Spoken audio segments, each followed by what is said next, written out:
낭독 콘서트 시콤달콤 낭독 콘서트입니다. 우리 정조재단의 지원을 받아서 이 장소 제공받고 또 초대 시인과 초대 가수 연주자 모시는 이런 것을 응원받아서 이렇게 낭독 콘서트로 열고 있는 시콤달콤의 역사를 이어가는 12월 마지막 콘서트입니다. 우리 다 같이 박수로 오늘을 열겠습니다. 네, 오늘 먼 데서 우리가 좋아하는 가수, 싱어송라이터이자 우리는 음유시인 같다고 말하는 인디언 순이님이 오셨습니다. 앞에 모셔서 두 곡을 먼저 듣겠습니다. 박수로 맞아주세요. 포크록 가수라고 본인은 쓰셨고 앨범이 되게 여럿인데 1집은 내 가슴에 달이 있다 2006년부터 시작해서 4집 별빛 그대여 이제 그만 마음 아파해라 최근에 나온 것까지 쭉 좋은 곡들이 많습니다. 우리 저분한테 매료된 지가 꽤 됐습니다. 예, 노래 청하겠습니다. 노래는 두 곡 우선 앞에 하시고 마지막에 또 두 곡을 해주시겠습니다. 처음에 하실 곡이 회우라는 노래를 준비했어요. 네, 회우는 제가 만든 노래는 아니고 저희 포크하는 선배님 김두수라는 선배님이 만드신 노래인데 다 타버린 제가 이렇게 비처럼 내리는 모습을 보고 이제 회우라는 제목으로 노래를 만드셨는데 하겠습니다.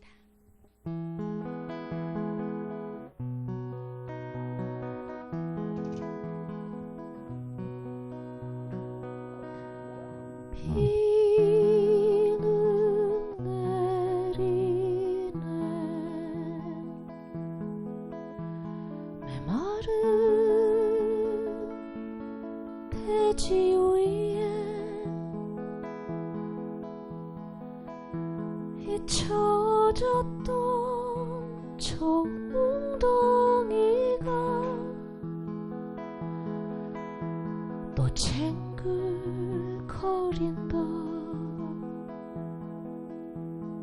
비는 내리네. 목마른 대지 위에 야생의 흙내음이 연기처럼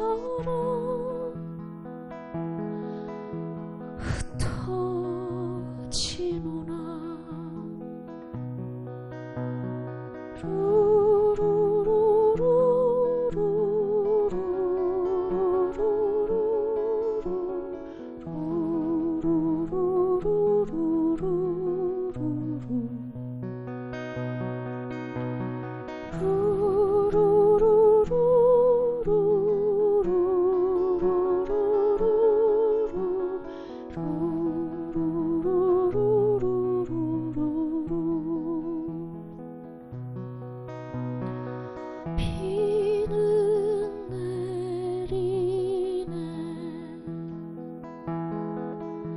이 혼돈의 세계에 길 떠나는 방랑자들은 이 비를 맞으라. 비가 내린다. 저 순환의 강물 위에 소멸하고 소멸하여 끝내 정멸하리니.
와,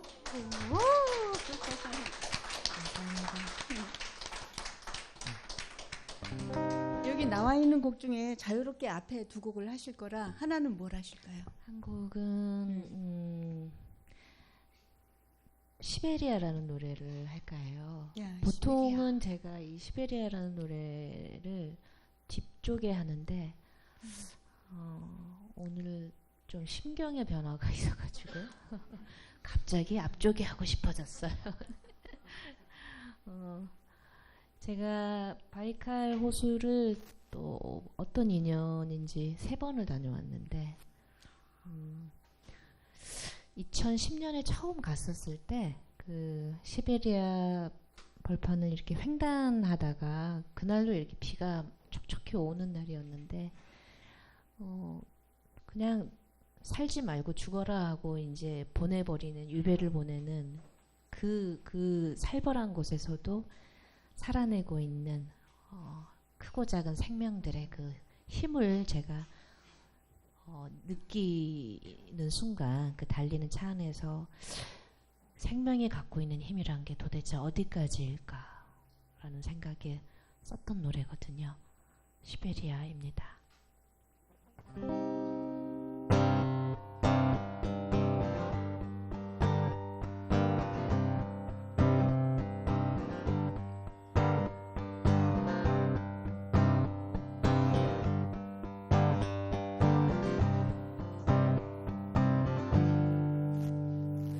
조언해 떠날 수 없는 힘겨운 나무숲 사막에 끝낼 수 없는 눈물 겨운 지평선 아하 운명으로 이끌려 여기까지 흘렀다 이 천지 한가운데 다시 시작해야만 한다 조언은 결코 그늘을 주지 않나니 백야의 사막은 깊은 잠을 주지 않나니 아 운명으로 이끌려 여기까지 흘렀다 이 천지 한가운데 다시 시작해야만 한다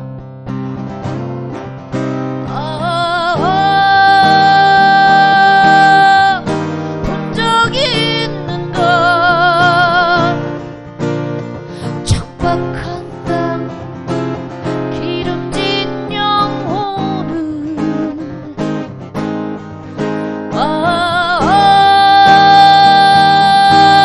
들어본 적이 있는가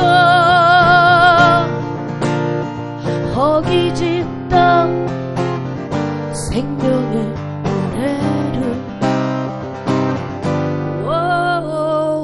푸른 조언을 달린다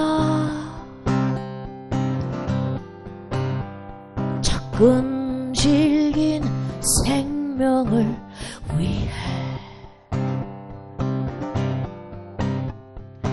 내리는 비를 뚫고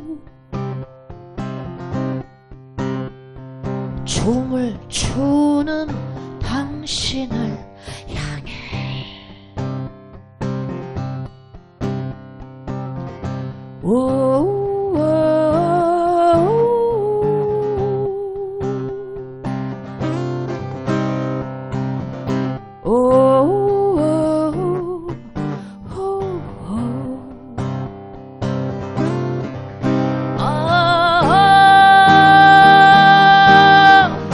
본 적이 있는가 척박한 땅 기름진 영혼을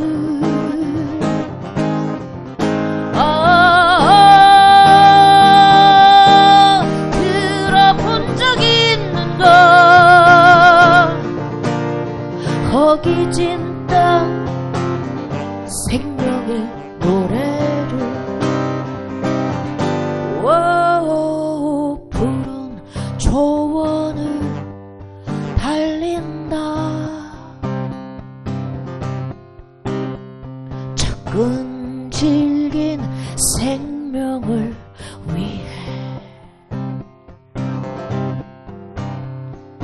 내리는 비를 뚫고 춤을 추는 당신을 향해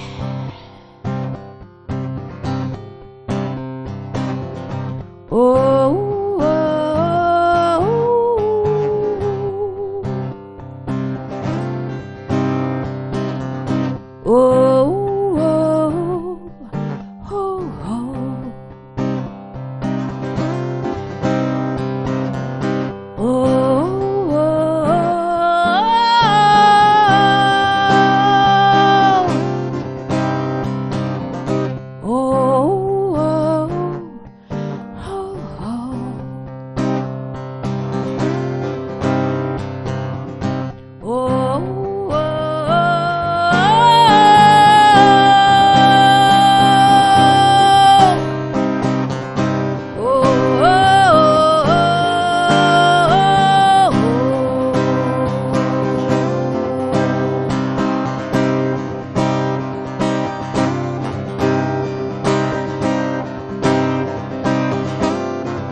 감사합니다. 여기 김영창들이신데 감동의 이 울림이 이마에 가득해서 느껴져서 이마부터 마스크를 하셔서 예, 워우 한번 해볼까요? 아, 그 흉내도 못 내요. 저기 우리 한 번만 알려주세요. 워우 한 번만 해주세요. 선창. 예, 그거 너무 매력적이에요. 당신이 향해. 아, 앵콜 있다 있어요. 앵콜이 아니라 본곡. 다음에 앵콜 요청하세요. 마지막에. 당신이 향해. 이것도 너무 매력 있어. 한 번만 불러주세요.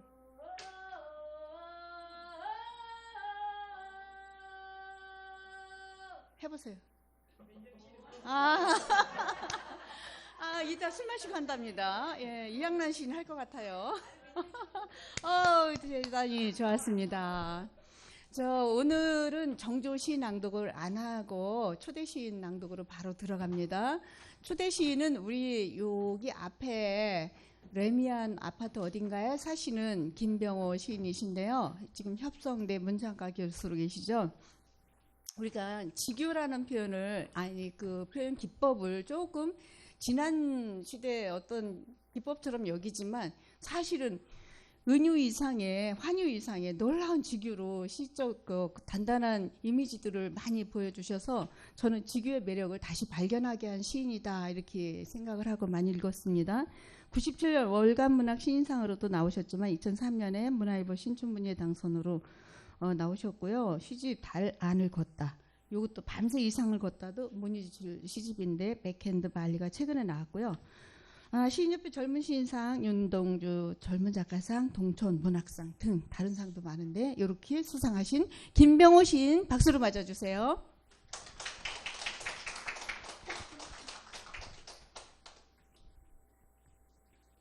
어떻게 해요, 선생님? 그냥 낭독하시고 시 쓰게 된 거 조금 이야기하셔도 되고요. 우리 편하게 그냥 하거든요. 시인이 시화를 이렇게 시에 얽힌 이야기를 하시기도 하고 또 여기 참여하신 분들한테 두 편을 낭독하실 시간을 주기도 합니다. 그러니까 세 편만 하셔도 됩니다. 선택입니다. 그러면 저희 우선 신앙송부터 하고 그리고 이제 네. 인사를 드리도록 하겠습니다.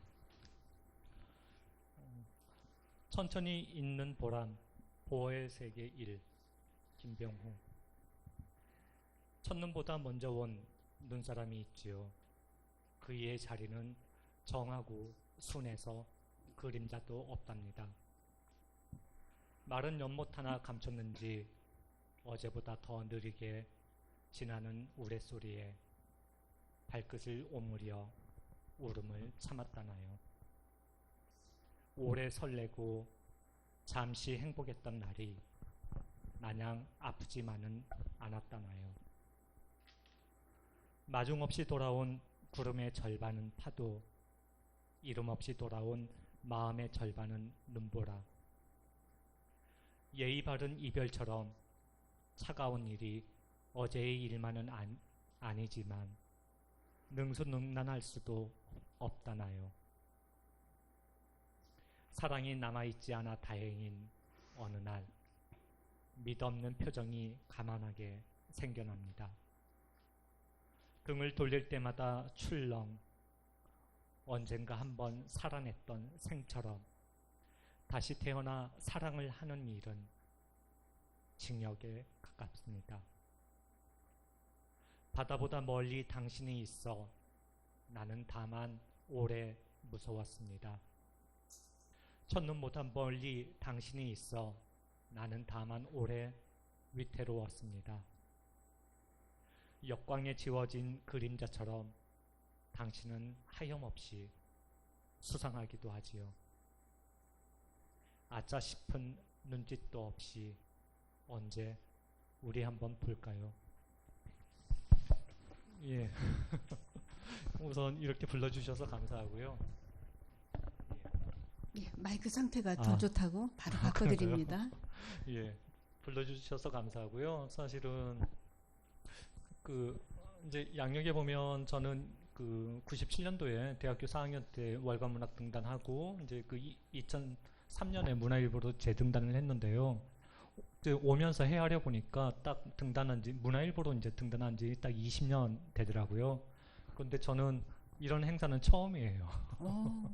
그동안 시집을 새 권 냈지만 시집을 내면서도 뭐 출판 기념회나 그런 것도 뭐 딱히 한 적이 없고요. 그러니까 이제 시상식에서 수상 작품을 이렇게 낭송하는 시상식의 일환으로 낭독하는 그런 일은 한두 번 경험이 있지만 이렇게 저의 시를 온전하게 읽는 적은 처음이어서 여기서 불러주셔서 대단히 감사하고요.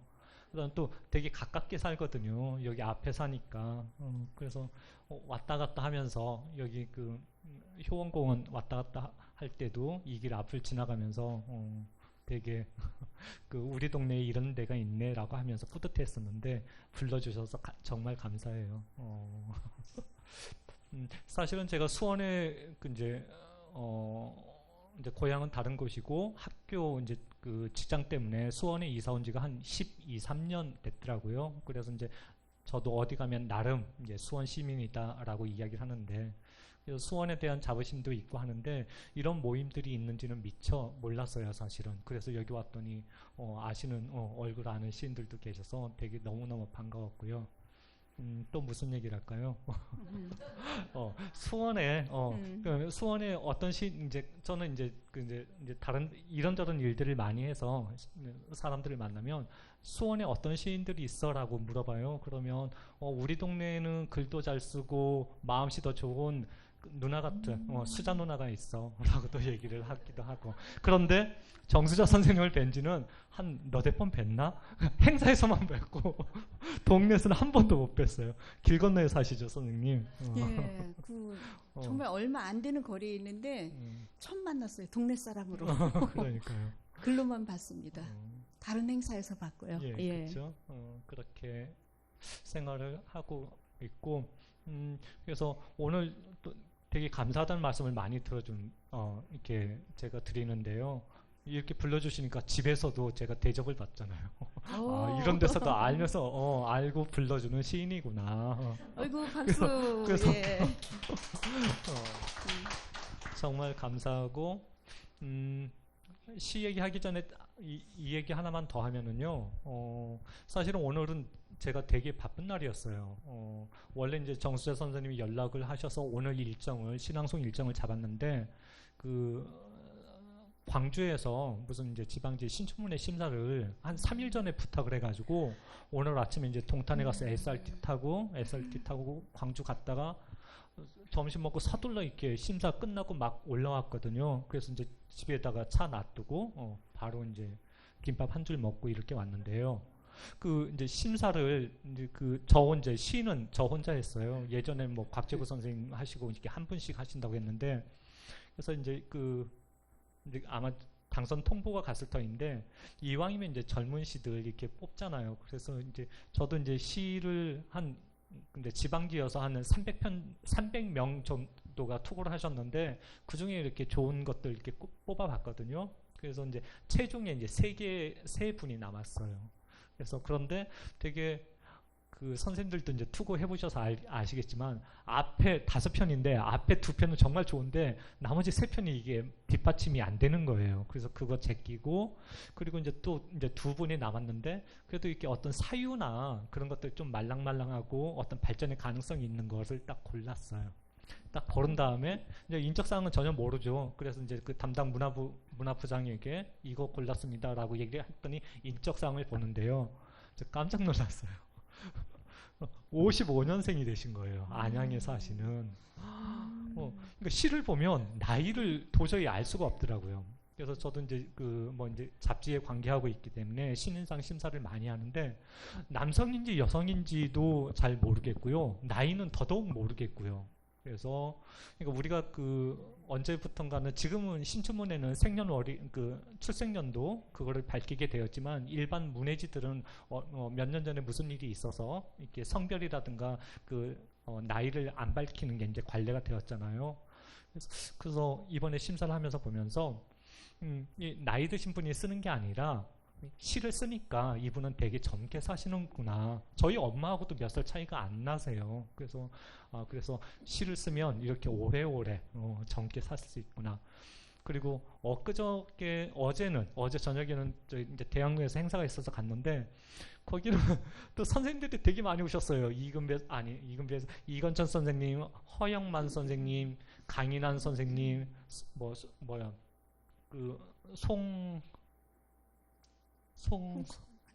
누구죠?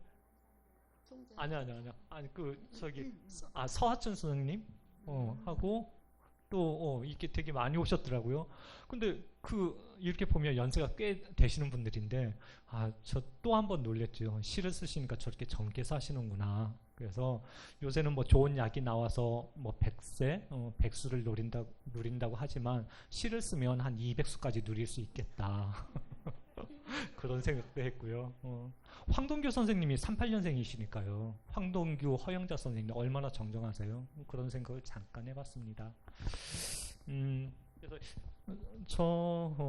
이제 금방 읽어드렸던 시는 사실은 제가 그렇게 말랑말랑한 사람은 아닌데 어찌하다 보니 이런 시를 쓰게 되었는데요.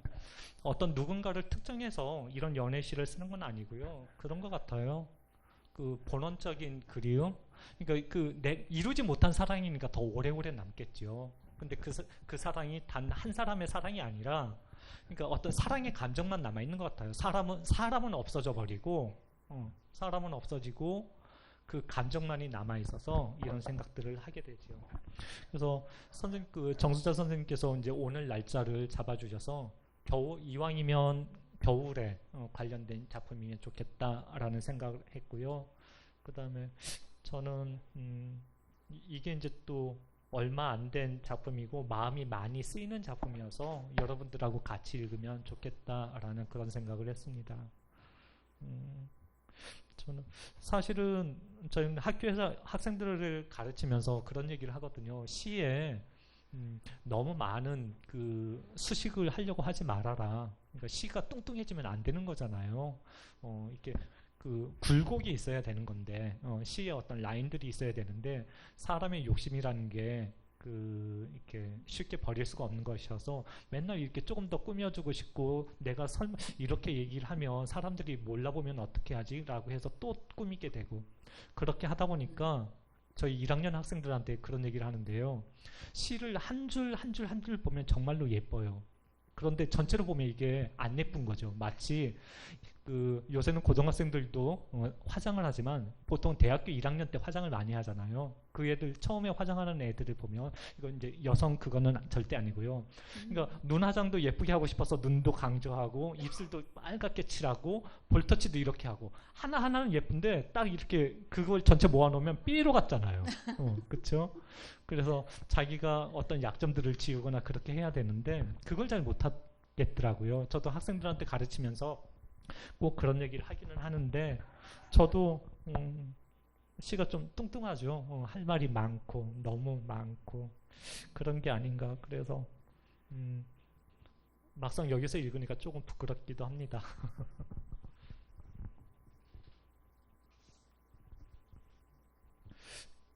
그리고 선생님 그러면 그 제가 시를 아무거나 읽어도 되나요? 예, 예. 본인이 저 시인이 원하시는 걸로. 여기 다 시 쓰시는 선생님들이잖아요. 시를 쓰면서 제가 고민을 하는 부분, 아니 고민이라기보다는 당혹스러운 부분은 뭐냐면요. 제가 정말로 열심히 써서 저는 그런 생각이 들어요. 시를 잘 이제 청탁이 온 다음에 시를 쓰는데 이제 그 감각을 잊어버려서 예전에 쓴 시들을 다시 한번 이게 들춰봐요. 그러면서 혼자 깜짝 놀래요. 이렇게 좋은 시를 내가 썼단 말이야. 어떻게 이보다 더 좋은 시를 쓸 수 있지? 선생님들도 그러시죠? 격렬한 동의. 그래서 되게 막막해 하는데요. 근데 이제 아까 말씀드렸던 당혹감이라는 건 뭐냐면 제가 정말로 열심히 잘 썼던 작품하고 그냥 제가 어떤 아이디어나 어떤 그 경험에 의해서 그냥 금방 또 쓴 시하고가 있는데 사람들이 좋아하는 건 오히려 제가 공들여서 정말로 열심히 골방에 틀어박혀서 몇 날 며칠 국내에서 쓴 시보다는 이렇게 잠깐 어떤 반짝이는 아이디어 가지고 그냥 한두 시간 만에 뚝딱 만드는 시를 좋아하더라고요. 그래서 이건 뭐지? 나는 국리를 하면 할수록 미궁에 빠지는 시인인가? 라는 생각도 하게 되는데요. 이제 제가 71년생이에요. 그러니까 돼지띠인데요. 근데 그 제 또래 이제 친구들 이야기를 들어보고 근데 그 아무래도 그 세대의 감수성이라는 게 있잖아요. 50대 선생님들은 그 뭐 나이 얘기하는 뭐 하지만 그 나름대로 이제 그 아이들 이렇게 커가면서 나는 무엇인가라는 그 혼자 남아 있는 듯한 그런 느낌들을 가지고 있는데요. 사람들이 이제 친구들한테 시를 보여주면 이 작품을 좋아하더라고요. 8쪽에 시시하게 졸졸졸이라는. 그래서 이 작품 한번 읽고 말씀 나누도록 하겠습니다. 시시하게 졸졸졸 김병호. 지천명의 친구는 어벤져스를 보다 펑펑 울었다고 했다. 함께 있던 아들이 놀라 묻더란다. 아빠 왜 울어? 히어로가 죽었잖아.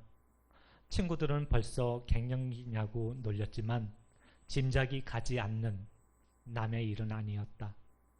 문상객 뜸한 상가를 무연히 지키다 유리창에 스미는 새벽빛을 보았다. 생일을 며칠 남기고 가버린 친구의 자리가 저쯤이겠다 싶었다. 출근을 핑계로 하나 둘 자리를 나서다 8차선 대로 중앙선에 서서 나란히 야간 자율학습 팽개치고 도망치던 그때처럼 나란히 오줌발을 날렸다. 다만 그때는 5, 지금은 넷. 우리는 아이언맨도 캡틴 아메리카도 헐크도 아니어서. 시시하게 졸졸졸 떼찌하게 졸졸졸. 바지춤을 추스리는 사이 경적을 울리며 덤프트럭 하나가 지나간다. 제기랄. 집에도 가기 싫고 회사도 가기 싫고 그렇다고 딱히 갈 데도 없는데 제기랄. 아직 초등학생인 그 집 누뚱이는 어쩌나 싶은데 제기랄. 친구 없이도 내일이 와버렸다. 우리는 한복판에 갇혔다. 박수는 짝짝짝. 예. 그러니까 우리는 김병호 시인의 이런 시는 처음 보는 느낌인데 이 생활 속에서 많은 그 장면과 우리에게 깨우침을 주기도 하고. 가슴을 흔들어주네요. 그러니까 시라는 게 그 어떤 하나의 예술 작품으로 이렇게 다듬어야 되는 것들이잖아요. 그래서 하나의 어떤 미학적인 구조를 갖추고 갖춰서 어떤 남들에게 감동을 주는 그런 것도 시를 쓰는 이유이기도 하지만 저희 학생들을 보면 저도 그렇지만 제가 시를 쓰면서 이렇게 힐링이 되는 경우가 되게 많아요. 그래서 그 저한테 시간이 어느 정도 할애가 됐는지는 모르겠지만 조금 말씀을 드리자면 저는 이제 문창과에 있잖아요. 그래서 요새는 교육이 서비스업이어서 학생들 면담을 많이 해야 돼요. 옛날엔 강의만 하면 뚝딱 하면 됐는데 그래서 학생들 면담을 하면은요 의외로 저희 다닐 때는 좀 이상했는데 요새는 정신과 치료를 받는 애들이 되게 많아요. 그러니까 스트레스나 뭐 공황장애나 불안 증세나 그런 것들이 많아서 예전 같으면 별일 아니다 싶어서 병원에도 안 가는 일들인데 이제 병원에 가는 친구들이 있더라고요, 학생들이. 그런데 그거보다 좀 심각한 애들이 꽤 있어요. 이를테면 엄마 아빠가 이혼을 했는데 한 집에 살아요. 그게 무슨 속사정인지는 모르겠어요. 그리고 엄마가 엄마의 사랑을 찾아서 어렸을 때 나가버렸어요. 그래서 아빠하고 둘이 살아요. 근데 얘는 이제 뭐 이렇게 여자아이니까 그러니까 아빠하고의 어떤 불편한 관계들을 얘기하기도 하고요. 그리고 또 하나 학생은 인천에서 이제 저기 화성까지 아침마다 엄마가 태워다 줘요. 차로. 그리고 애가 수업 5시가 끝나면 다시 차로 집에 데리고 가요. 마치 무슨 감시하는 거나 그런 것처럼. 그래서 그 엄마는 이제 그 시간 동안 하루 내내 도서관이나 어디 이제 밖에 잠깐 다니시다 오시는 거죠. 그래서 물어봤어요. 왜 그러시니? 그랬더니 자기 집에는 자기 방에는 문도 뜯어져 있대요. 정말 이상하잖아요. 그래서 왜 그러니? 라고 했더니 언니가 자매인데 언니가 자살을 했대요. 그러니까 엄마가 이제 아이에 대한 그 집착이 조금 심해진 거죠. 그러니까 그런 어떤 상처를 받은 애들이 되게 많은데요. 그래서 이제 저는 그렇게 얘기를 해주죠. 그게 다른 사람들이 보기에는 되게 아픔이고 슬픔이겠지만 글을 쓰는 사람들에게는 그거는 보석상자다. 글을 쓰면서 남들이 전혀 경험하지 못했던 이야기들을 네가 글을 쓰면서 글을 쓰면 네 마음이 힐링이 된다. 스스로가 위로가 된다. 그래서 결국은 1학년 때 아이가 결국은 뭐 시건 소설이건 어떤 장르의 다른 장르의 글이건 쓰다 보면 4학년 때는 훨씬 아이가 가벼워져요. 그리고 그래서 저는 그런 것을 보면서 시의 힘, 글의 힘이 어떤 것인지를 깨달았고요.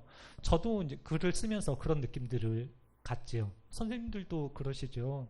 정말 억울하거나 너무너무 슬프거나 한없이 외로울 때 글을 쓰면 이게 풀려버리는 거예요. 그래서 글을 쓰게 되는구나. 그래서 글을 쓰지 못하는 사람들은 어떻게 이 마음을 풀까라는 그런 안타까운 마음도 생기게 되고요. 금방 읽어드린 이 작품은 이제 사실은 제 친구가 이건 이제 실화죠.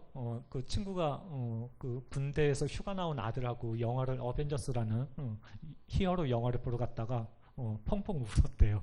어떻게 히어로가 죽느냐고. 근데 그 아들은 난감하죠. 그냥 웃자고 본 영화인데. 그런데 그래서 이제 저희 그 얘기를 듣고 친구들은 시에 쓰여 있는 그대로 너 갱년기니? 막 놀렸는데 그 마음이 짐작이 안 가는 게 전혀 짐작이 안 가는 게 아닌 거죠. 예전에 저희 세대는 그래요, 선생님. 아버지나 부모님은 봉양을 해야 되고 자식들이 저한테 효도할 거를 바랄 수는 없는 끼인 세대거든요. 그렇죠. 그러고 있는데 어느 순간에 이렇게 그렇게 아이들 혹은 부모님 봉양하면서 살다 왔더니 이렇게 뚝 혼자 8차선 도로 한복판에 나와 있는 듯한 느낌. 이제 예전에는 영웅이었는데 이제는 영웅도 아니에요. 불사의 몸도 아닌 거죠. 언젠가는 죽어야 되는 그런 것들, 그런 마음들이 있고요. 그 20대에는 그 이제 10대 때는 이게 애들이 자율학습 땡땡이 치고 선생님들도 자율학습 하셨죠. 선생님들 수능 세대 아니죠. 학력고사 세대시죠. 본고사나. 그때는 이제 그 야간 자율학습 같은 거 이렇게 땡땡이 치고 놀다가 8차선 대로에서 누가 더 그 남자들 이렇게 하는 그 객기처럼 누가 더 멀리 누는지 쏘는지 그런 것도 장난도 하고 그랬었는데요. 이제 친구네 상가에 갔다가 나오는 길에 허해서 그런 일도 있었죠. 이렇게. 근데 여기서 시에 썼던 것처럼 이제는 영웅이 아니어서 시시하게 졸졸졸 째째하게 졸졸졸 소파를 먹어야 되는 예, 그런 나이가 된 것 같아요. 그래서 저는 시를 쓰면서 이렇게 어떤 저의 이야기를 풀어내는 것들이 저한테는 또 세상을 살아가는 또 하나의 힘이 되기도 하는 것 같아요. 아마 선생님도 그럴 거고, 남의 얘기를 쓸 수는 없잖아요. 남의 얘기를 흉내내는 것도 그게 내 작품이라고 할 수도 없는 것이고, 그래서 어떤 시를 쓰는 사람은 하나의 세계에만 이렇게 몰두한 것이 아니라 두세 개, 서너 개의 또 세계들을 거느리고 있어서 어떤 때는 이 방에서 놀다가 어떤 때는 이 방에서 놀고, 그러면서 어떤 스스로의 어떤 축들을 세우고 있는 것 같아요. 텐트를 보면 그 기둥 하나로 천막을 치면 그게 제대로 설 수가 없잖아요. 적어도 그것이 텐트가 되려면 기둥이 2개, 3개는 되어야 되는 것처럼 제 생각에는 시를 쓰는 사람들이라면 그 3개는 2개, 3개 이렇게 거느리고 있어야 되는 게 아닌가. 그래서 처음에 읽어드린 시하고 금방 읽어드린 시는 정수자 선생님도 잠깐 놀라신 것 같은데 전혀 극과 극의 세계죠. 한쪽의 시만, 처음에 읽어드린 시만 계속 제가 썼다면 저는 숨 막혀서 죽었을 거예요.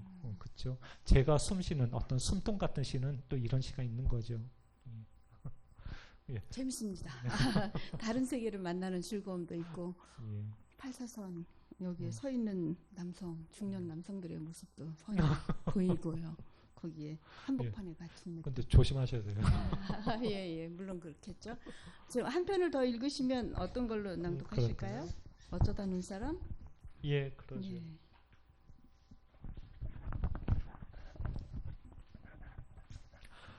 6페이지였습니다. 어쩌다 눈사람, 김병호. 말캉해진 꿍꿍이 마냥 당신의 표정을 빌리는 동안 연모의 기술만 늘었습니다. 속셈도 없이 연모만 키워 섭섭한 날엔 한나절 내내 창밖만 바라보았습니다. 당신을 따라 슬픔을 읽으면 가만히 사랑이 생기는 것 같았습니다. 한방눈처럼 환하게. 매번 나의 쪽으로 기우는 저녁은 어제보다 멀지만 이름 없는 마음 같아서, 그런 날은 어딘가를 잘못 다녀온 탓 같아서, 당신이 영영 찾지 않을 것 같아서 눈이 다시 쏟아졌습니다. 처음도 아니고 마지막도 아닐 밤, 나는 가만히 무수히 당신이 닿을 자리를 닦습니다. 미안한 마음도 없이. 네. 그 3편 잘 들었습니다. 시와 진솔한 이야기가 훨씬 또 우리한테 많은 걸 남기신 것도 있고요. 예, 김병호 씨, 우리 초대 시인 선생님 낭독 잘 들었습니다. 감사합니다. 저는 시를 한번 소개한 적이 있는데 그냥 공원 벤치 여기에 바로 우리 이렇게 경기문화재단 저쪽에 거기에 빨간 컵라면을 보고 상가에 가는 새벽 눈길을 쓴 거예요. 그게 얼마나 강렬한지 제가 그 공원 지날 때 여기서 컵라면을 봤겠지 이러고 지나간 적이 몇 번 있습니다. 제가 수원 인터넷 신문에 수원에 관한 시를 소개하면서 해설한 게 한 3년 가까이 했는데 지금은 수원사랑의 이제 개간으로 나오는 책자에 하고 있어요. 수원에 대한 시를 열심히 찾고 좀 좋은 그 계절에 맞는 걸로 소개를 합니다. 너무 모던하면 또 일반 독자들하고 거리가 있어서 조금 더 전달이 있는 감동이 있는 그런 시들을 좀 소개하는 쪽입니다. 제 얘기를 하려고 한 건 아니고요. 초대 손님 시인 외에 지금 의외의 손님들이 와 계셔서 저희는 소개를 안 하지만 잠깐만 하겠습니다. 그냥 쭉 한번 불러드리겠습니다. 여기 뜻밖의 분들이 오셨는데 수원시인협회장 김진기 선생님 오셨고 또 화성연구의 김석중 선생님 그리고 시각예술가이자 사진가인 강재옥 선생님 그리고 한국문화원 경기도 연합회 사무국장 최중령 국장님 맞죠? 경기도 연합회 지금 하고 계시죠? 네, 그리고 저기 경기일보에 정자연 기자님도 오셨습니다. 지금 노트북 갖고 계신 분 맞죠? 네, 그리고 또 한 분 저기 우리 박정화 그 민해총 사무국장님 오셨고 그 옆에 분이 지금 알듯 말듯한데 옆에 분이 누구신지 제가 정확히 몰라서요. 예. 아, 네네. 아유, 반갑습니다. 오신 분들을 위해서 박수 한번 부탁합니다. 네, 우리는 의전 행사라고 흔히 어디 가면 굉장히 많이 의원님들들 소개하는 거 싫어해서 여기서도 안 하는데 오늘은 마지막에 좀 남성분들이 오셔서 더 소개를 잠깐 했습니다. 이번 우리 주제를 뭘로 정했는지 기억하시죠? 누가 제안을 하셨죠? 예. 더듬는 건 장난입니다. 에로틱한 것 좀 해볼까요? 이런 얘기를 받아서 이진희 시인이 웹자보 만들 때 당신의 어깨에 입 맞출 때 완곡하게 좀 부드럽게 이렇게 한번 우리 마지막 낭독 콘서트 주제로 잡아봤습니다. 여기에 딱 맞는 시를 꼭 갖고 오실 수는 없고 물론 비슷하거나 이걸 보고 쓰거나 아니면 그래도 가깝지 않나 이런 쪽의 시들을 고르시느라 애쓰셨죠? 네, 저는 이 빨간 이 머플러로 좀 마음을 보탰습니다. 다음은 저희 김병호 초대 시인 우리 김병호 선생님 거는 누가 다시 하시고 저기 오신 분 중에 제가 지목을 할 수도 있습니다. 이런 발음이 우선 우리 시인들 회원들 시부터 읽겠습니다. 제일 먼저 작품을 보내신 분부터 순서가 되겠습니다. 이종구 시인 모셔서 황호은을 만나겠습니다. 지금 남성 새 시인 오셔서 긴장하셔야 돼요. 우리 여성 시인이 압도적으로 많아서요. 네, 아주 힘을 많이 받습니다. 제가 오늘 이제 눈이 오는 날이 쉬는 날입니다. 오토바이를 타야 되니까요. 라이더도 하고 많은 일을 하셔서 현장에서 길어오는 시가 많다고 했죠. 네, 그래서 오늘 이태원을 갔습니다. 마음의 부채, 이태원에 관한 추모시를 제가 한 2편 정도 썼는데요. 그래서 그 중에 그 한 편을 조의금 넣듯이 5만 원짜리 한 장하고 같이 그렇게 유족분들한테 드렸는데 오늘 조사위원회인가 오늘 왔었죠. 그런데 오히려 들쑤셔놔가지고 막 격앙돼 계시더라고요. 우리 정수자 누님처럼 빨간 이 목도리를 유족분들이 다 하셨는데 그 뒷모습이 어마어마한 슬픔이 꽉 누르는 그런 느낌이더라고요. 한동안을 멍하니 서 있다가 제가 그렇게 왔습니다. 그래서 오늘 그 시를 한번 해볼까 생각을 했는데 오늘 또 이렇게 주최측이 만들어 놓은 이 분위기를 깰 것 같아서 제가 그건 살짝 내려놨습니다. 그리고 오늘 이제 주제를 줬을 때 제가 사랑이라는 건 결국 사람이 이렇게 DNA 어떤 구조에 따라서 요즘은 뭐 좀 다르기도 하긴 하지만 어떻든 서로가 결합돼서 살아가는 것이 기본적인 이제 에로스 발생의 어떤 그런 근원인데 요즘에 이제 우리 시인 누님들도 이제 어느 정도 연세들이 좀 있고 또 요즘에 황혼 이혼과 그다음에 졸혼 뭐 이런 것들이 좀 이렇게 많이 회자되는 이런 상황이라 그 심정에서 제가 한번 이렇게 써봤습니다.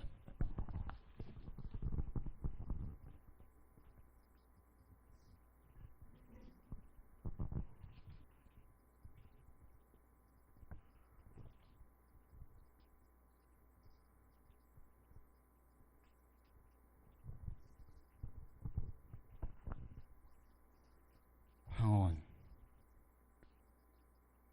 이제 외로움 하나만 데리고 처음 오는 길 걸어야겠다. 남이 되지 못한 이유로 뒤척이던 그 밤도 기러기처럼 날아가고 있으니 서로의 등 뒤로 떨어지는 노을 만지며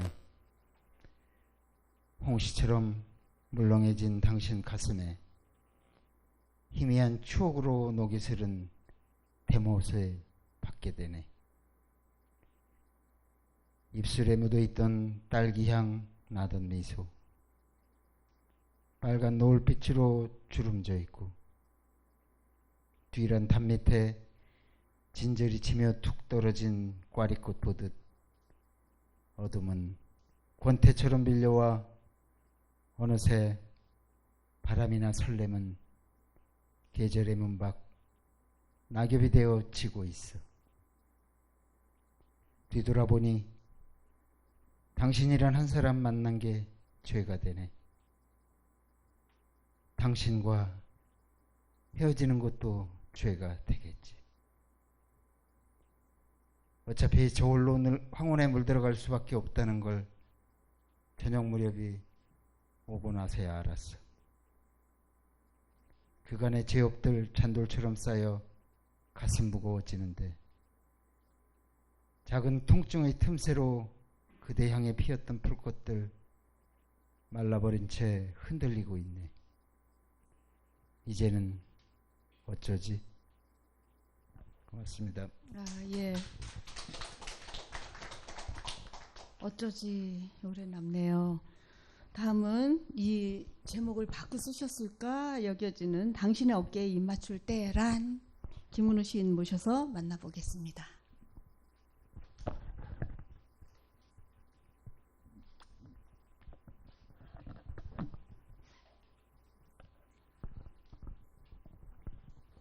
이 제목을 받고 제가 아무리 시를 뒤져봐도 그런 시가 없는 거예요, 저는. 그래서 제가 순영 씨한테 전화를 했어요. 나 이번에 안 갈까 봐.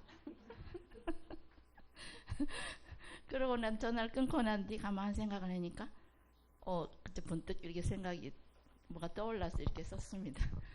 개그 같은 시니까. 당신의 어깨에 입 맞출 때란 김은후. 이번에는 가지 말까 봐.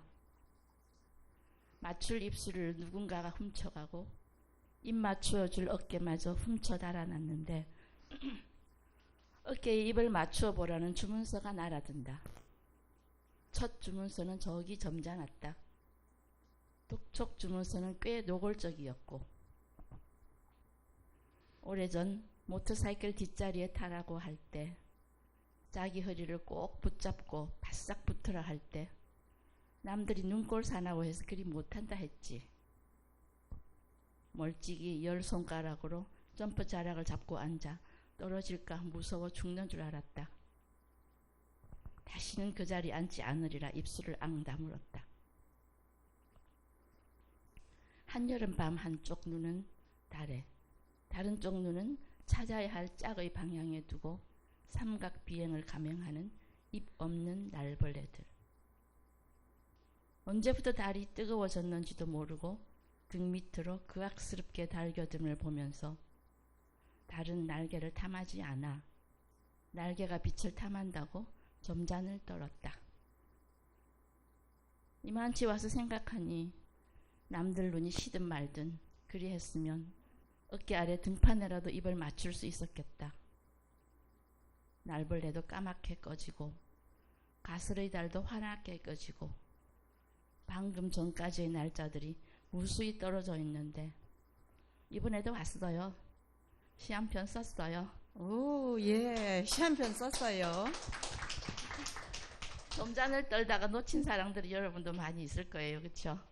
놓친 사랑이 더 많죠, 당연히. 예, 근데 등에다 입술을 대는 게 더 에로틱한데요, 어깨보다. 예, 다음은 새로 오신 남성 시인 이진귀 시인을 모셔서 하얀 바닷길을 걸어보겠습니다. 우리가 반가워하는 거는 여성 시인이 압도적으로 많기 때문이기도 한데 지난달에 초대 시인으로 오셨던 권광규 시인께서 친구를 같이 모시고 와서 입회를 아예 하게 우리가 막 그냥 가시면 안 됩니다 한 경우인데 기꺼이 참여하시고 오늘 또 작품도 같이 읽고 하십니다. 박수로 맞아주세요. 네, 반갑습니다. 방금 소개받은 이진귀입니다. 사실 이제 이런 그 시 낭송을 해본 지가 제가 생각할 때 한 20년 이상이 된 것 같습니다. 이런데 서본 지금 너무 오래돼 가지고 지금 막 떨려요. 속으로는. 그래서 다른 분들이 지금 하는 걸 보고 아 저렇게 하는 거였지라고 지금 이제 막 생각이 나는 거예요. 저번에도 봤지만 어쨌든 이런 좋은 기회에 또 시낭송회를 하게 돼서 너무 기쁩니다. 하얀 바닷길은 공시사에 발표가 되었던 시인데요. 대부도에 그 바닷길을 걸은 적이 있는데 거기에서 이제 뭐 바다의 파도도 보고 또 이제 굴껍질도 보고 뭐 등등 여러 가지를 보면서 이제 그때 이제 집사람하고 같이 이제 걷게 됐는데 여기에서 이제 뭐가 느낌이 오더라고요. 그래서 이제 그걸 간직하고 있다가 쓴 시가 이제 이 시가 되겠습니다. 하얀 바닷길 이진귀. 대부도 해안가 멀리 빛나는 윤설로 검푸른 바다는 얼굴을 내밀고 그 바닷물로 다듬어진 조약돌처럼 매끈매끈 빛나는 하얀 굴껍질 바닷길. 그 길 위를 두 사람이 걸어가고 있다. 한 여자를 바라보는 한 남자 같이 걷는다. 몸속 뼈마디 송송 구멍으로 바닷바람이 든다. 바닷길 옆 오래된 껍질 무덤은 바위처럼 우뚝 서 있고 숱한 생사의 욕심들이 가져가고 남은 그 껍질들 위로 하얀 눈물 흘리는 사람들. 바닷길 위로 윤수를 따라 같이 걷는다. 검푸른 바다에 바위 몸 담그고 서 있는 할미 할아비 곁으로 참날이 한 살림 내려놓고 하늘 그리고 땅날이 사람들 발자국 넘어 피어있다. 두 사람이 다시 걷는 하얀 바닷길. 생사의 열린 꽃바람 너울로 한 남자를 바라보는 한 여자 같이 걷는다. 감사합니다. 네, 반갑습니다. 그 분명히 어깨가 닿을 듯 하네요. 두 사람 따라 걸을 것 같습니다. 예, 다음은 최경은 시인 모셔서 미끄러진 겨울 같이 미끄러져 보겠습니다.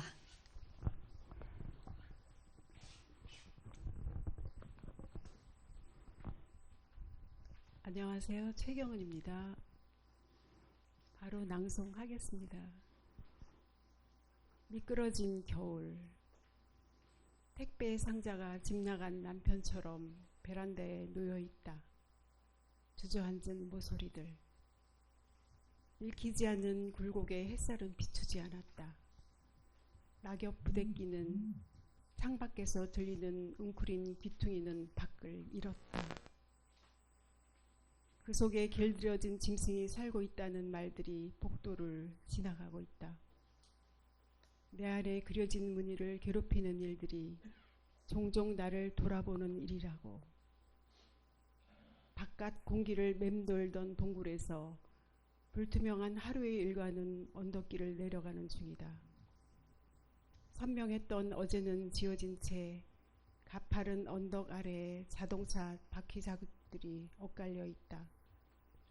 위치를 가뒀던 미끄러질 겨울 준비를 하고 있었다. 지우기 위해 썼던 비워진 공간에 다시 자라고 있는 무성한 뿌리들. 멈추지 않는 도시 상자 속으로 들어가고 있다. 감사합니다.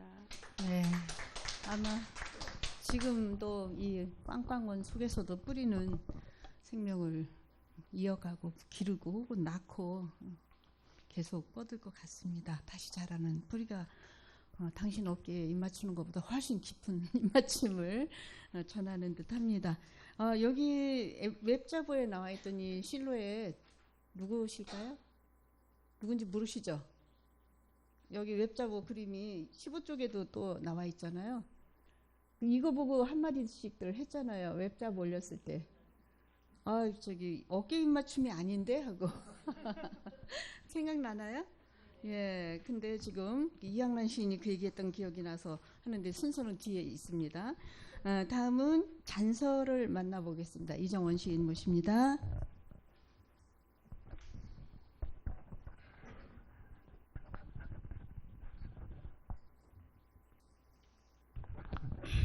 안녕하세요. 저는 누구의 어깨에 입 맞춘 적은 없고 기댄 적은 있습니다. 잔설 이정원. 추위가 희끗희끗 남아있어 어깨 위 비듬처럼. 이렇게나 많은 비듬은 겨울이 키운 것. 어떤 저녁 무욕의 날들 떠나 봉쇄 수도원 빗장을 열었을 때 밀렵의 눈초리에 포획된 내가 무방비로 시린 살얼음 위에서 미끄럼을 타다가 너의 어깨가 무척 허술해서 그 어깨 위에 무턱대고 내려앉는 눈발이 되었어. 한방눈이 부풀어 송이송이 흰 꽃송이. 솜사탕의 저녁은 끝내 저물고 금세 녹으려고 내리는 눈은 세상의 모든 저녁을 적시고 있었어. 나는 내 옷깃을 거머쥐었지. 컨닝 페이퍼를 훔쳐보듯. 바람막이 점퍼를 들여다보았는데 너의 한쪽도 퍽 시려 보였어. 빗장을 끄르고도 우리는 그 겨울 전신주처럼 쓸쓸하게 웅웅거렸지. 불안에 휘둘린 골목이 가로등 불빛을 뱉어내고 기댄 어깨가 자꾸 헐거워져서 내 얼굴을 어둠 속에 묻었지. 미처 녹지 못한 것들이 풍경의 전부가 되었어. 남아있는 것들의 상처 껴안고 묵묵히 엎드려 있는 산등송이. 희끗희끗 아직 내가 남아있어. 감사합니다. 네. 희끗희끗 남아있는 정도가 아니라 지금 이제 푹푹 쌓인 눈과 어깨들을 생각을 더 해야지 싶습니다. 남아있는 눈의 흔적이 더 오고 있네요.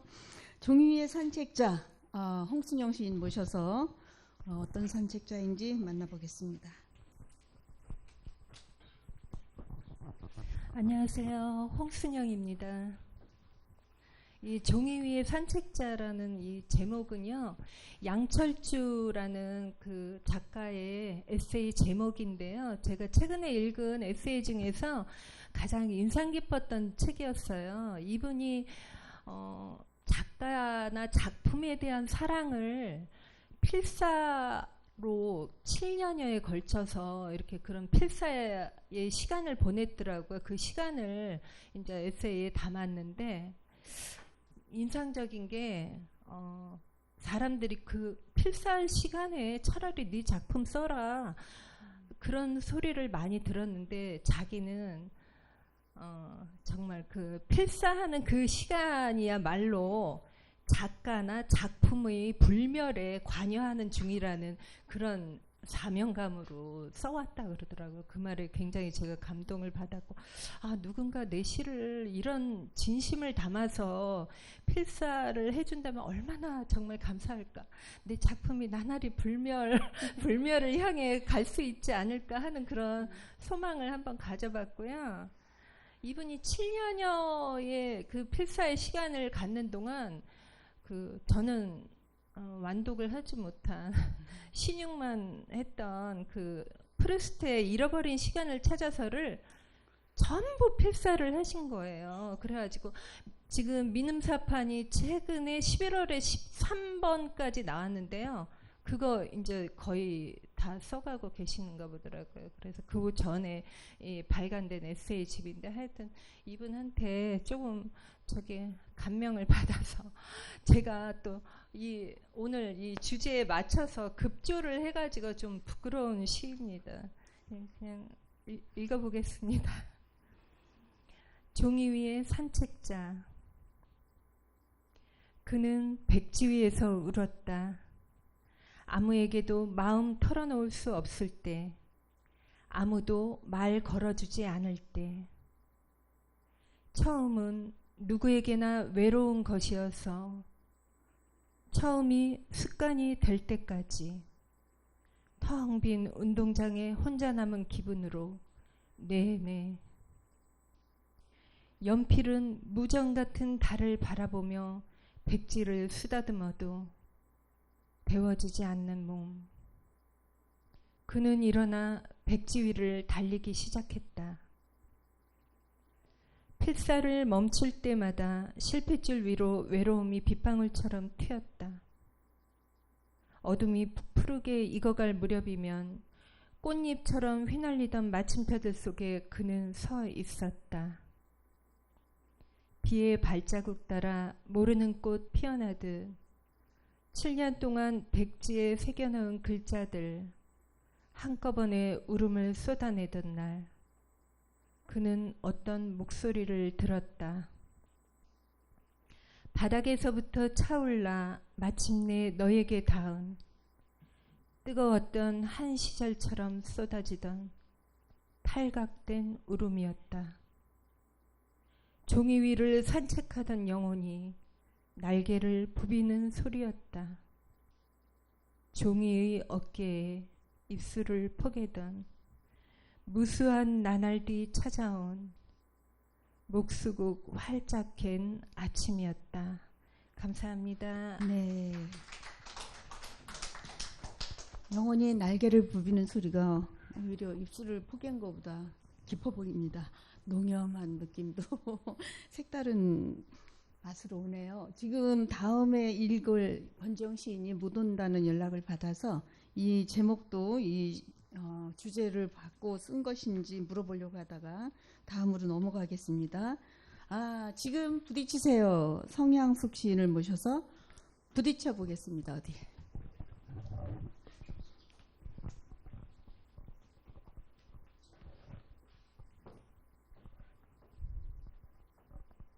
안녕하세요. 성향숙입니다. 이 시는요, 스마트폰이 나왔을 초기에 그 앱이 있었어요. 휴대폰하고 휴대폰을 부딪혀서 서로의 명함을 주고받는 그거에 대해서 쓴 거거든요.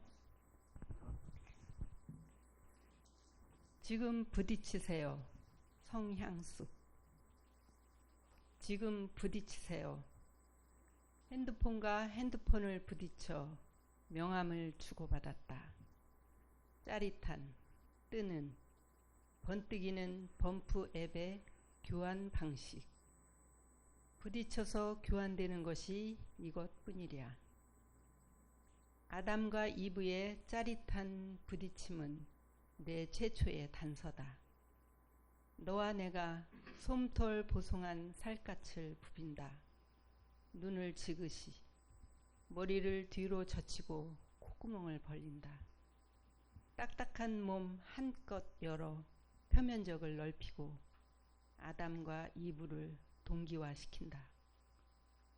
벌레 집어내는 새의 입술을 느끼는 영양처럼 이빨 사이 고기 찌꺼기 빼내는 악어새의 악어처럼 시간은 천천히 흐르고 좁은 산도를 빠져나온 골목은 들판을 맞이한다. 열린 지평선의 살갗을 간지리며 웅장한 음악을 손가락 끝으로 끌어온다. 입술과 입술의 부딪힘으로 내 안의 느티나무를 토해내고 내 안의 무거운 하늘을 꺼내온다. 내 슬픔의 달콤함을 움직이는 내 기쁨의 정중함과 교환한다. 내 체온을 원해. 태팔 필요 없습니다. 부드럽지만 강렬하게 지금 부딪히세요. 감사합니다. 네. 휴대폰을 부딪히는데 어쨌든 입술과 입술의 부딪힘으로 뭔가 토해내는 것도 나오긴 합니다. 우리 부딪힌다 하면 떠오르는 게 뭐죠? 제일 먼저? 건배가 먼저 떠오르지 않나요? 그런 이제 그런 자리가 딱 연상되는 표현도 있고요. 근데 어쨌든 부딪혀 봤습니다. 시로. 다음은 김임선 시인을 모셔서 애인을 애인하고 한 100년 물끄러움하고 같이 해보겠습니다.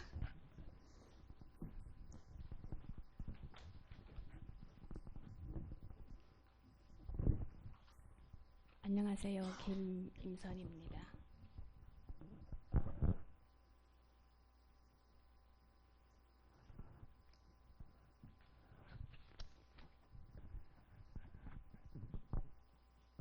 애인을 애인하고 한 100년 물끄러미하고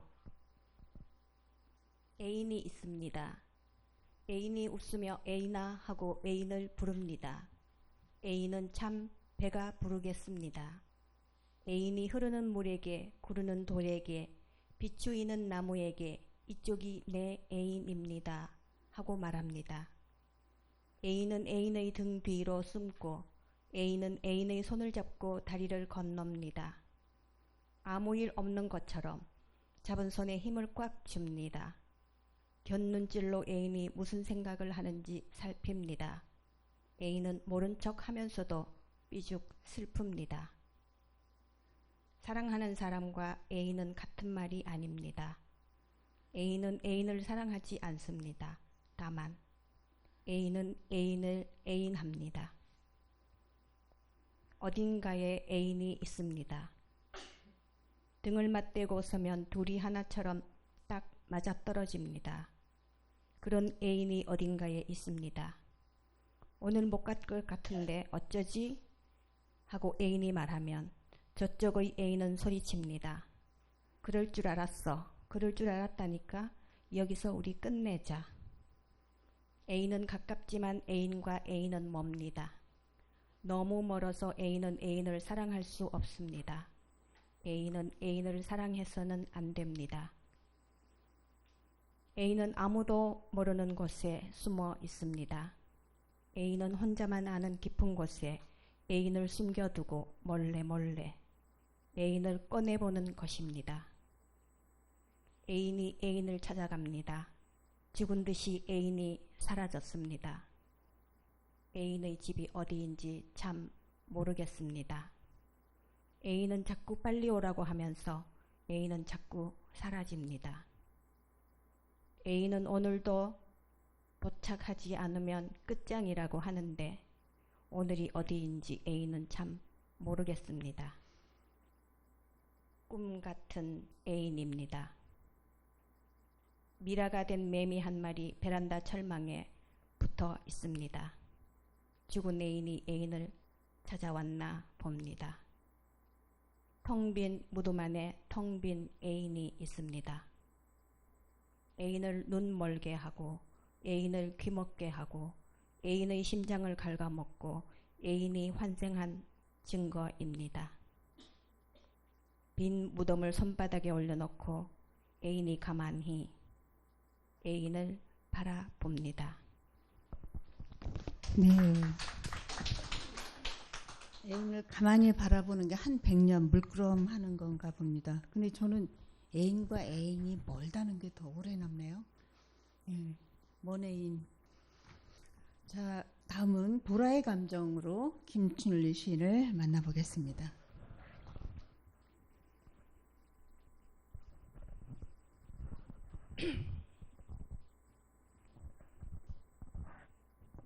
안녕하세요. 김춘리 시인입니다. 오늘은 어깨에 입을 맞추든 어쨌든 시커마든지 달콤하든지 한 것 같네요. 보라의 감정, 김춘리. 라벤더 꽃향기를 맡다가 라벤더 비늘을 킁킁거리던 마이클이 생각났다. 보라색 모자를 쓰고 있어서 우리는 보라색 바라라고 불렀다. 꽃 없는 꽃병이 숨소리 위에 있다. 뜨거운 불을 삼킨 후 당신의 혀엔 혀꽃이 피고 꽃병이 꽃병을 지우고 욕조는 깊어 국경이 발생한다. 욕조는 고백하기 좋은 곳, 귀의 골격처럼. 우리의 연애는 국경을 만나는 일이어서 너에게 귀를 내밀었을 때 어깨와 무릎으로 국경을 훔치지 못했다. 3번의 신음으로 코펜하겐과 깐느와 시모노세키에서 국경이 침몰하는 건 순식간의 일. 아직 도달하지 못한 자세와 행위에 대해 이를테면 젖은 얼굴이 서서히 떠오르는 종교에 대해 9월은 조금씩 어두워졌다. 깜빡거리던 수천 개의 발화들. 붉은 노을이 보라색으로 변할 때까지 마이클은 돌아오지 않았다. 감사합니다. 네. 아, 이거 좀 뭔가 나올 듯한데 짐작들이 많이 뻗어갔는지요? 너에게 길을 내밀었을 때 어깨와 무릎으로 국경을 훔치지 못했다. 참 부위들이 여기 나온 부위들이 묘한 상상을 불러줍니다. 다음은 더 체위라는 단어를 적극적으로 써서 와인의 체위를 하세요 하는 이향란 시인을 모셔 들어보겠습니다.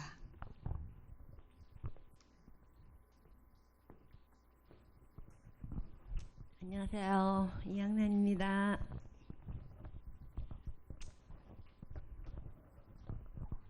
와인의 체위를 아세요. 이향란. 햇빛 아래 싱글싱글 맺히는 과일의 본명은 포도이고요. 촛불 앞에서 머뭇머뭇. 그러나 군침 도는 고백의 가명은 와인이에요.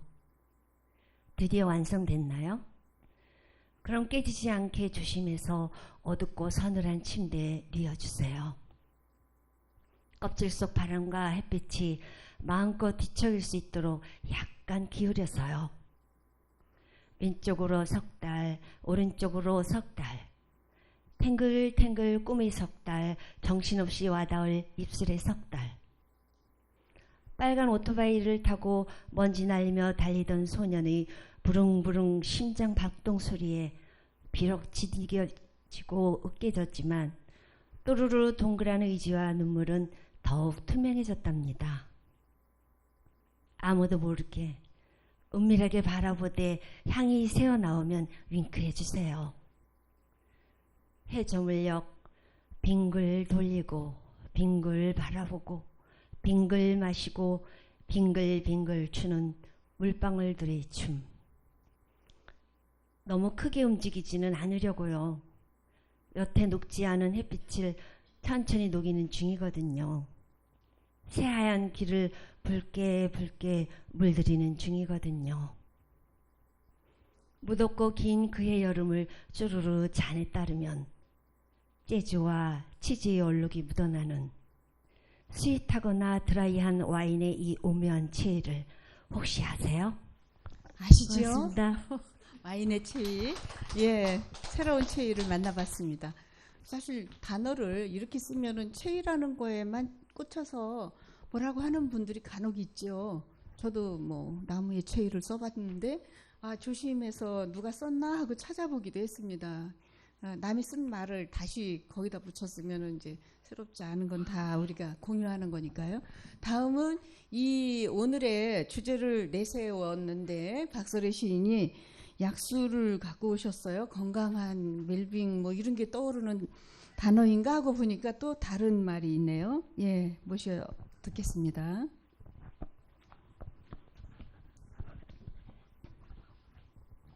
안녕하세요. 제가 제안을 했나요? 아마도? 예, 그래서 제가 에로틱하고 관능적인 시를 한번 다 가져와 보자고 했고 저도 한번 써보겠다고 약속을 한 것 같은데 역시나 못 썼죠. 예, 그리고 아마 제가 이제 시집 3권 다 뒤졌거든요. 그 중에 그래도 제일 가깝지 않을까 싶어서 약수를 가져왔습니다. 약수 박설희. 오래 전부터 당신은 건너오는 중이네. 검게 뭉친 머리카락 가지런히 쓸어내리며 늘 출렁거려 보지만 감당할 수 없는 당신의 무게, 내 속에 수많은 이슬방울과 깃털들, 더듬이와 먼지도 당신의 것. 수천 수만의 당신이 내게 다가와 수천 수만의 내가 마중을 가도 고작 바닥을 내어주는 일, 당신의 그림자로 그 바닥 차곡차곡 채우는 일,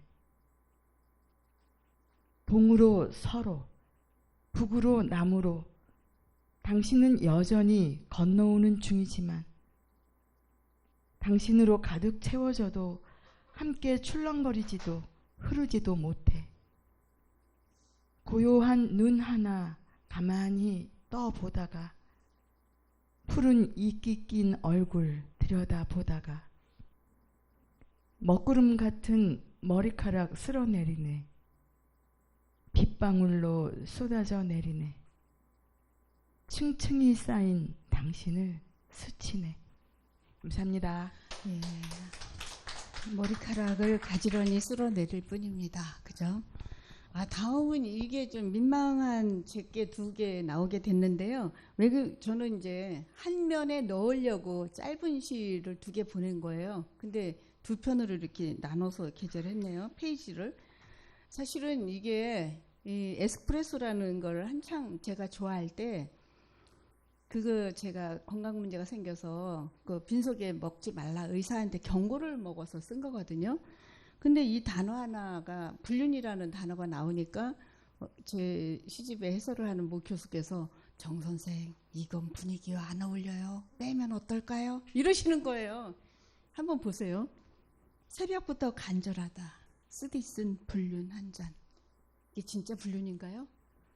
그렇게 보이나요 혹시? 금지 당한 거를 제가 그렇게 쓴 거거든요. 뼈구멍 나든 말든 마음바닥 바짝 탈 때 뜨겁게 목을 타넘는 원초적 희열 한 잔. 이 원초적 때문에 또 의심할 수 있습니다. 그런가요? 네, 제일 뜨거운 입술에 어깨에 입 맞추는 게 아니라 이 목을 타넘는 커피의 그 빈속에 마시는 뜨거운 새벽 커피의 맛이었는데 그거를 이렇게 읽으면 오해할 수 있겠다 이러시는 거죠. 오해할 수 있습니까?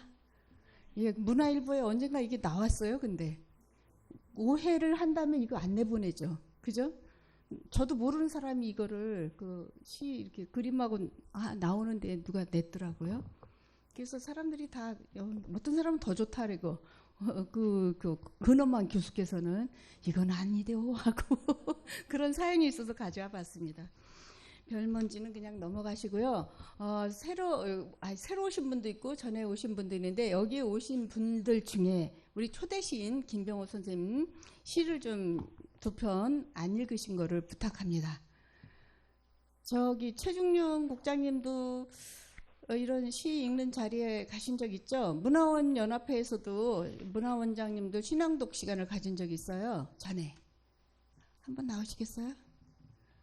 지금 마스크를 아예 안 내리시고 우리 정자연 기자님 체험 좀 해보실까요? 예, 감기 들린 목소리가 더 섹시하다고도. 우리 시에서 조금 관능적인 걸 더 많이 쓰신 분 중에 정현종 시인 계시잖아요.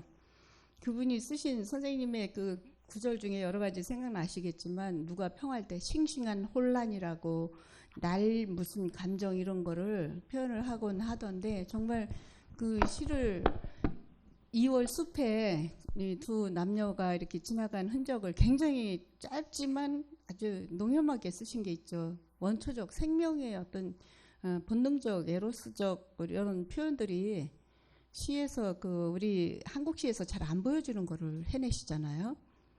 문정희 시인께서 응하고 뭐 이런 거하고는 좀 다르죠 또. 우리는 근데 여기 지금 쭉 보았듯이 그렇게 관능적인 쪽으로 깊이 들어가는 시는 많지 않은 듯합니다. 아직도 우리도. 그리고 요즘 와서 제가 느끼는 거는 영화도 그런 표현들이 많이 줄었어요. 더 남녀 간의 문제, 위계 문제 뭐 여러 가지가 생긴 이후에 영화에서도 표현을 굉장히 조심하고 있다는 걸 알았어요. 게다가 이런 게 있다네요. 여러분도 아시겠지만 저는 영화를 좀 챙겨보는 편인데 코디네이터가 있는데 배드신 코디네이터가 따로 있다 그래요. 이렇게 위해나 뭐 이런 저기 폭력 뭐 비슷하게 이렇게 오해될 수 있는 장면들을 피해가는 조절을 다 해서 맞춤으로 딱 찍는 이런 거를 조정한다고 해요. 그러니까 얼마나 그동안에 그런 문제들이 발생이 됐는지 보여주는 하나의 직업인 것도 같습니다. 시에서는 그런 일이 아직 없잖아요. 시는 표현을 좀 더 할 수 있었는데 뭔가 우리 안에 어떤 금기나 이런 것들이 더 많이 작동해서 더 안 쓰는 것 같아요. 쓰셨나요, 혹시들? 여기 이 정도 외에는 더 넘어가신 적 없죠? 그런 것 같아요. 저도 이제 별로 없는데 황홀한 질식이라는 걸 한번 썼는데 그 짐승의 세계에서 물로 뜯는 순간 그 사랑의 최대 표현일 수 있는 뭐 먹는 거잖아요. 한편으로는 그게 살아가는 일이기도 하고 그걸 한번 저는 그렇게 이제 황홀한 질식이라고 사랑의 순간으로 잡아본 적은 있는데 그게 그렇게 효과적이진 않았던 것 같아요. 걱정하는 사람이 또 있었어요. 근데 지금 제가 이렇게 잠깐 얘기하는 동안에 시를 좀 읽을 분을 고르려고 하는 거거든요. 그냥 보내드릴 수는 없는데 누가 박정화 국장님 전에도 잘 읽으시던데 그냥 나오세요. 박수.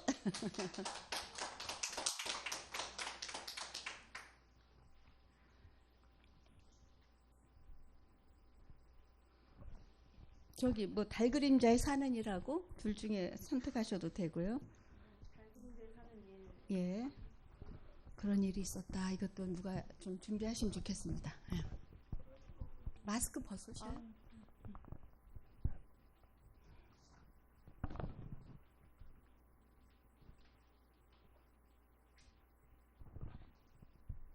오늘도 정돈을 안 하고 왔는데 이렇게 또. 괜찮아요. 잘 읽으셔요. 저번에 보니까. 오늘은 시 낭송하시기 전에 다들 한두 마디씩 하셔서 제가 이번으로 두 번째 참석인데요. 첫 번째 참석했을 때 시인분들이 낭송해 주시는 걸 이렇게 들으면서 느낀 거는 시라는 게 굉장히 그 잠시간의 침묵을 동반한 여유와 그 느림의 미학이 있구나 그런 생각을 했어요. 그래서 저도 최대한 천천히 읽어보려고 노력을 했었고 자, 오늘도 천천히 읽어보겠습니다. 달그림자에 사는 일 김병호. 당신이 그랬듯이 꽃이 다 지고서야 봄을 알았지. 쌀이비로 꽃잎을 쓸면 겨우 지은 이름에 다시 얼룩이 지고 누가 오는지도 모른 채 하루 내 기다리는 사람처럼 무릎을 안고 가만 눈썹을 뜯어 하늘에 붙이지. 그러면 쇠를 부리는 대장장이가 어디 있어 꽃잎 자국 같은 성광을 비춰주지. 당신이 그랬듯이 봄은 다시 오지 않을 테지만 녹슨 철문 닿듯 밤이 오면 나는 시치미 떼듯 초승달을 따다 이마에 붙이겠네. 뒷짐을 진 채 국리도 없이 안녕을 들여다보겠네. 마음이 묶여 다리가 없는 나는 구름 너머의 빗소리를 약으로 들으며 오늘도 빚지는 일만 늘어가겠지만. 네, 잘 읽네요. 그죠?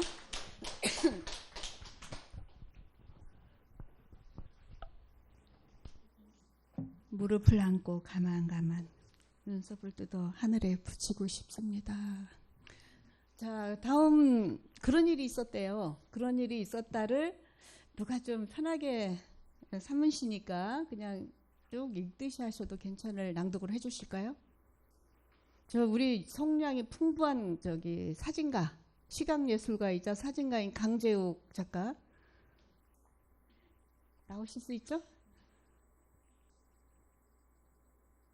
그냥 이건 낭독이 특별히 뭐 이렇게 낭독이 기술을 발휘하지 않으셔도 잘 읽기만 하셔도 좋습니다. 시가. 제가 이분을 처음에 보면서 우리 수원에 와서 정착한 경우인데 여기도 저 사람이 S대 조속과 재학원도 그런 걸 했는데 사진으로 돌아왔어요. 다큐멘터리 사진가 쪽에 활약이 굉장해요. 근데 처음에 보는 순간에 이 정도 몸피는 아니었는데 괜찮죠? 이렇게 말해도? 예, 수원에 왔을 때 지금 활동하면서 점점 이제 관록이 쌓이면서 저렇게 됐습니다. 마이클 무어라는 감독 아세요? 89일하고 콜럼바인인가 뭔가 있었잖아요. 그 사람하고 겹친 거예요, 이미지가. 그 대단한 감독이니까 칭찬이죠? 마이클 무어가 놀라운 감독이었잖아요. 8911로 칸 그랑프리 탔나요? 그랬던 것 같습니다. 예. 자, 우리 강어이 제욱 작가입니다. 들어보겠습니다. 그런 일이 있었다. 김병호. 두고 온 것이 많은 어제는 꽃나무에 어둡고 끈끈한 허기와 닮았습니다. 고모는 봄을 다 산 꽃나무가 그을음 속에 시퍼렇게 숨는 것도 허기 탓이라 했습니다. 새로 나고드는지 23층 베란다엔 하루 내내 사다리가 놓여 있습니다. 그르렁 아니 그랑그랑 녹슨 미닫이를 기어이 여닫는 소리 같기도 하고 미움 없이 상처를 핥는 짐승의 신음 같기도 한데 죽는 것보다 늙는 게 더 무섭다고 말하던 고모는 꼽추로 팔순을 넘겼습니다. 고모를 볼 때마다 먼 곳을 오래오래 걸어 다녀온 기분이 들었습니다.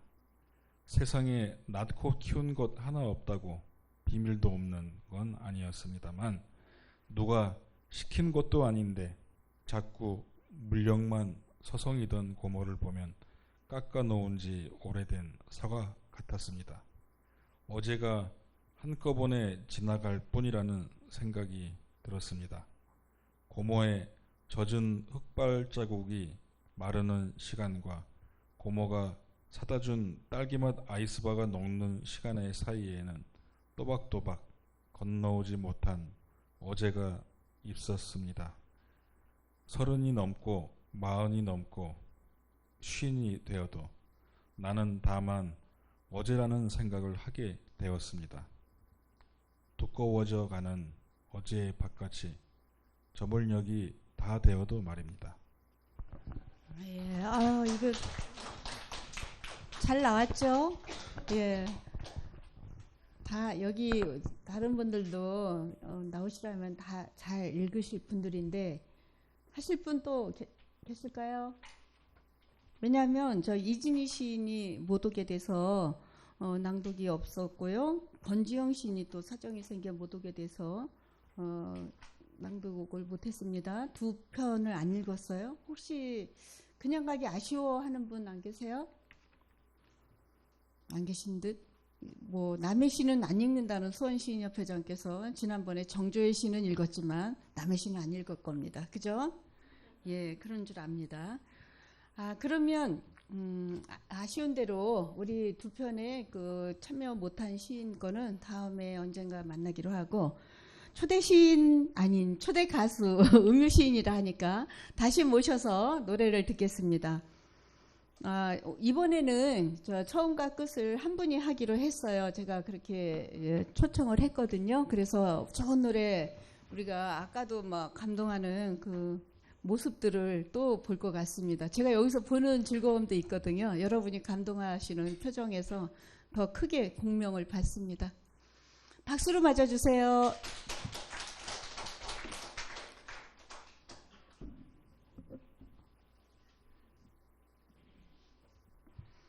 지금 하실 노래는 그대 순례인가요?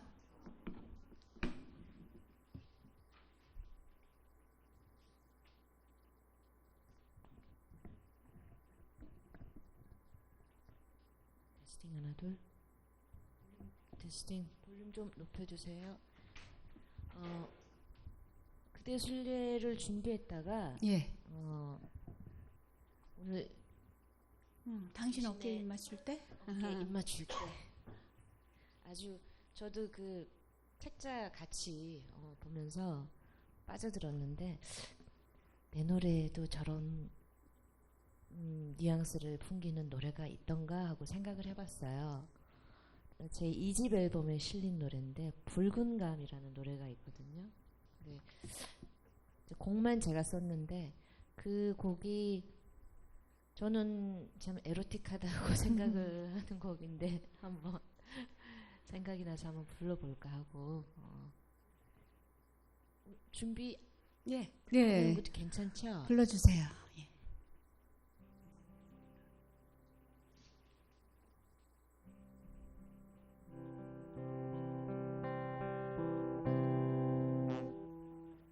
스팅 하나 둘 하나 둘 하나 둘 보컬 볼륨도 조금 올려주세요.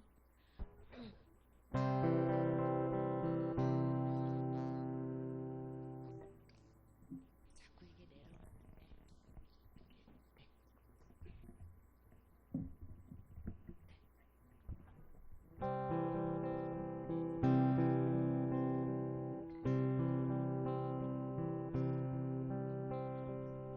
사는 동안에 단 한 번 붉어지는 얼굴이 있다. 당신을 만난 첫 순간 달아오르는 열기를 감출 수 없었다.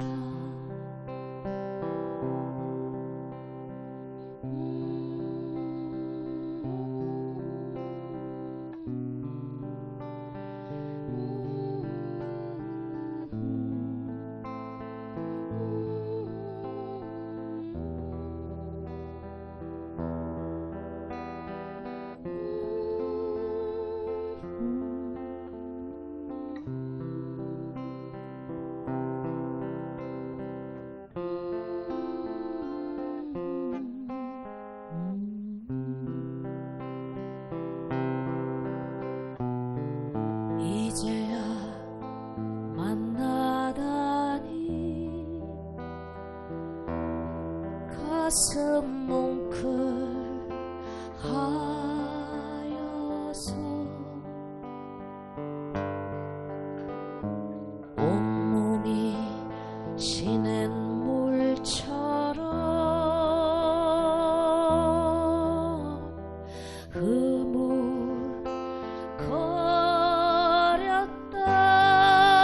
흐물거렸다. 모든 걸 내어주고 싶었다. 그리하여 오래된 집을 떠났다. 그대 손에 잡혀 입술을 더듬는 키스 화물하였다.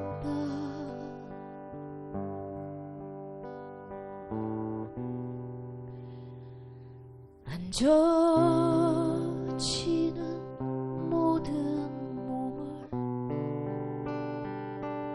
붉게 붉게 물들이며 석양과 같이 저물어가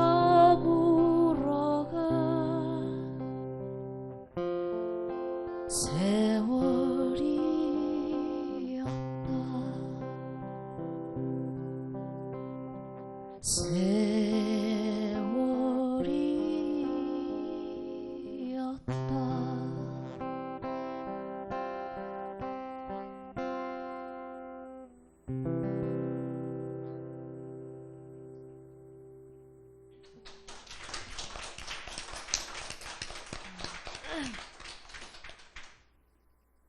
오늘 제가 이 시간 준비한 마지막 곡은 제가 오래전에 정수자 선생님한테 시에 곡을 붙여달라는 의뢰를 받았었는데 제가 곡을 쓰는 이제 스타일상 시간이 좀 많이 필요하고 또 이렇게 확 꽂혀야지 곡이 나오는데 언젠가 선생님 시를 제가 참 좋아해서 언젠가는 곡이 한 곡 나오겠다 싶어서 그때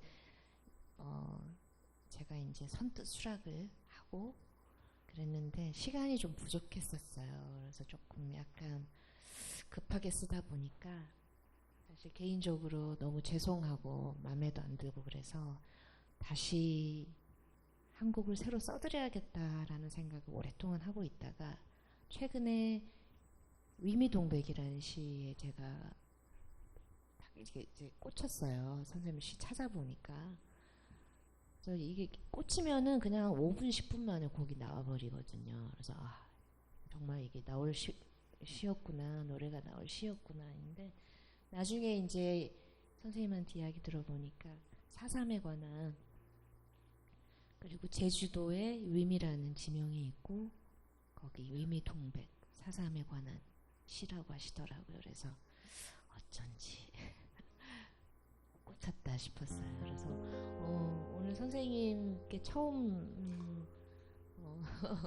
소개를 하는 자리이기도 하고 만납니다. 알겠습니다.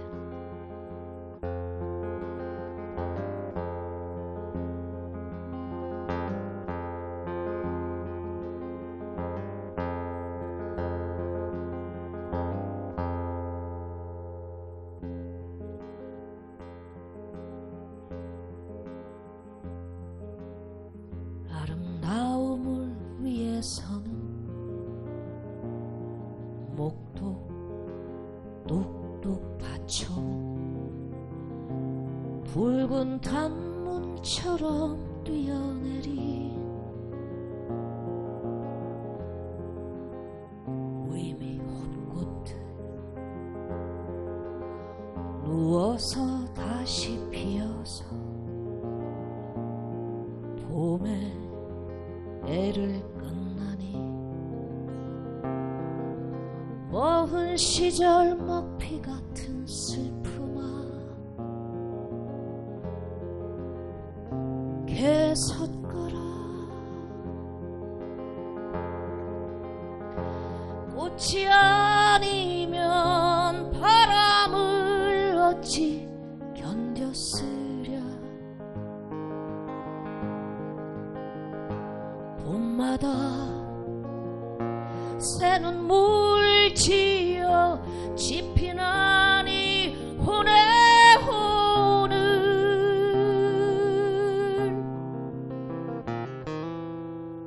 아름다움을 위해서는 목도 뚝뚝 받쳐 붉은 단문처럼 뛰어내리 위미 헛꽃들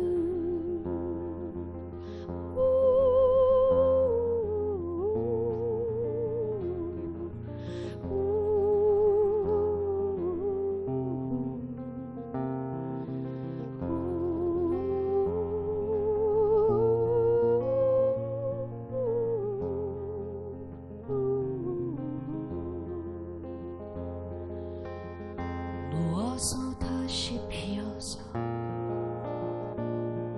봄에 애를 끝나니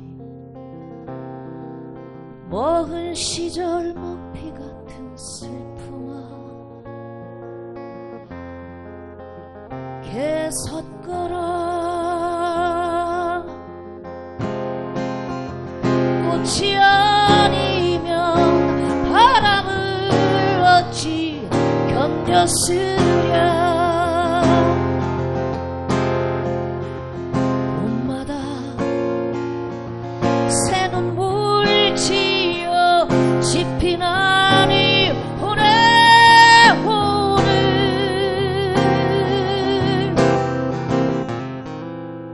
아름다움을 위해서는 목도 뚝뚝 받쳐 붉은 단문처럼 뛰어내리 위미 헛꽃들 붉은 단문처럼 뛰어내리 위미 헛꽃들 위미 헛꽃들 위미 헛꽃들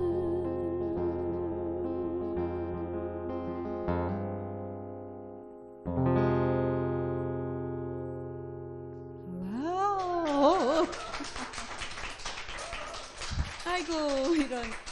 아이고 짜고 친 거 아닙니다. 어느 날 곡을 붙였다고 그러시더라고요. 이렇게 왔는데 뭐 내용을 확인하는 거였어요. 그래서 뜻밖이라고 그랬더니 아 이게 혹시 뭐 그런 사연이 있냐 그랬더니 제주 사람은 그걸 알고 쓴다 평론하는 무엇이 고모 씨가 거기서 제주에 4.3 깔린 거를 읽어 주었어요. 그렇게 쓴 건데 사실은 전에 곡을 붙인 거 예수의 기대어도 제가 아는 저기 후배 제자가 의뢰를 한 거였고 그때 한번 노래했어요. 근데 좋았어요. 그거를 본인은 조금 미흡하다고 여기셨나 봐요. 그것도 아주 좋은데 하나 덕분에 더 받았습니다. 예, 하여튼 제가 여기 저를 위해서 이렇게 하는 거는 좀 아닌데 그렇게 갖고 오셨네요. 아유 고맙습니다. 제가 따로 선생님께 들려드릴 시간이 없어서. 그렇군요. 처음이에요 정말. 아 그리고 앵콜을 받으셔야 돼요. 앵콜. 우리가 지목해서 해도 되죠? 우리가 아주 사랑하는 봄날은 간다로 할까요? 다 동의하시나요? 네, 박수 크게 부탁합니다.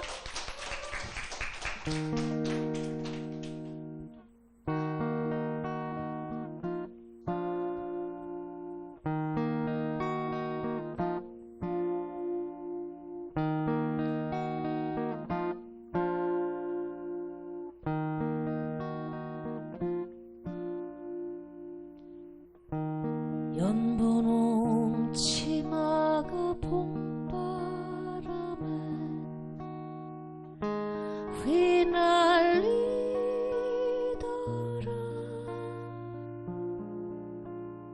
오늘도 옷구름 씹어가며 산제비 넘나드는 성황단길에 꽃이 피면 같이 웃고 꽃이 지면 같이 울다 알뜰한 그 맹서에 봄날은 간다 새파란 풀잎 물에 떠서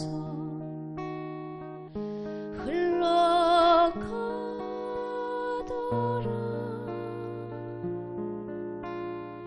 오늘도 꽃편지 내던지며 종로새 짤랑대는 연마차길에 별이 뜨면 서로 웃고 별이 지면 서로 울다 실없는 그 기약에 봄날은 간다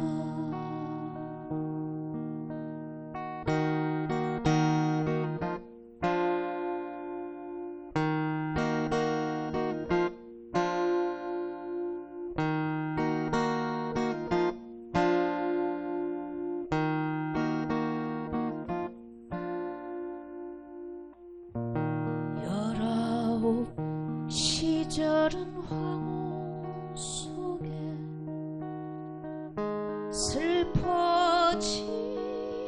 슬퍼지더라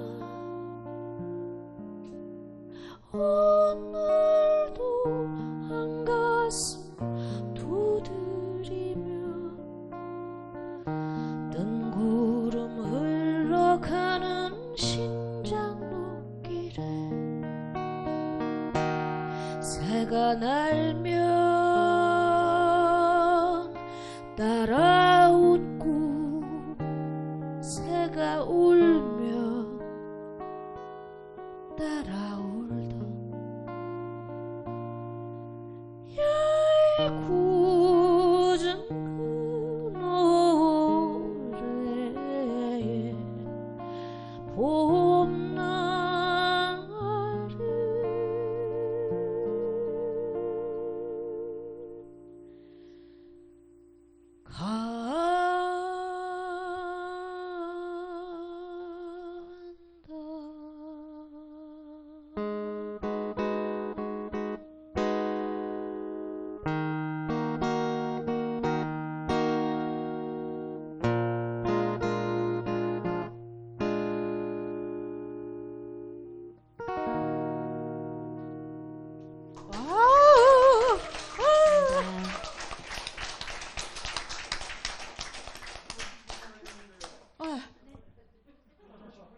예? 하고 싶은 노래? 어떤 아, 이거 이게 뭐죠? 반칙입니다. 근데 반칙을 받으셔요?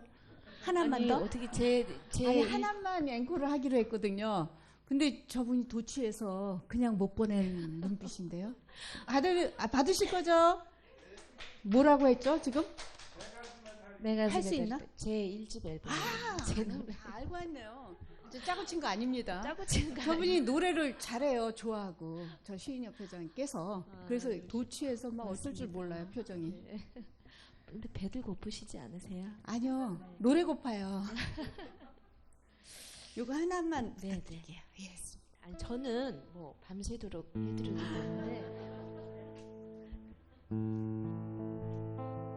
제 1집 앨범에 있는 타이틀곡입니다. 내 가슴에 달인.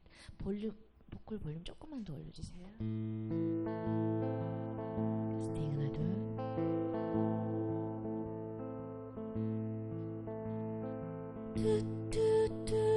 뚜뚜뚜루뚜 투루투루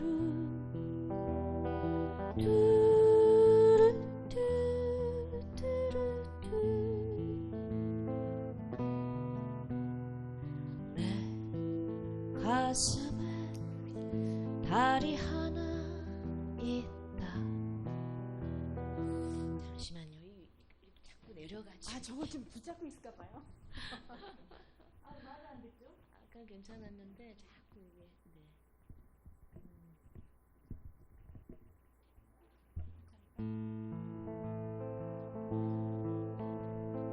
내 가슴에 달이 하나 있다. 푸른 저 달이 부풀어 오르면 구름 거치고 밤하늘 맑아지면 내 가슴에 달빛 있다.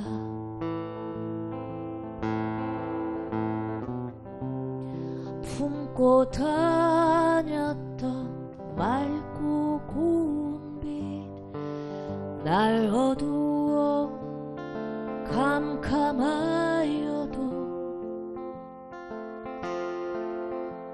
가끔 돌부리에 휘청거려도 검은 숲에서 길을 잃어도 내 가슴에 달이 하나 있다. 푸른 저 달이 부풀어 오르면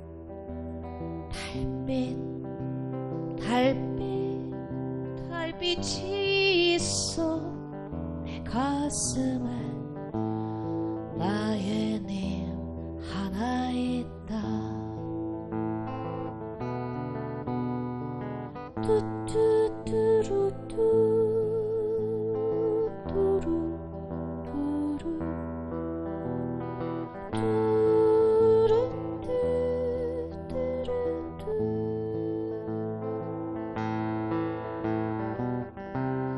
품고 다녔던 맑고 고운 빛 날 어두워 캄캄하여도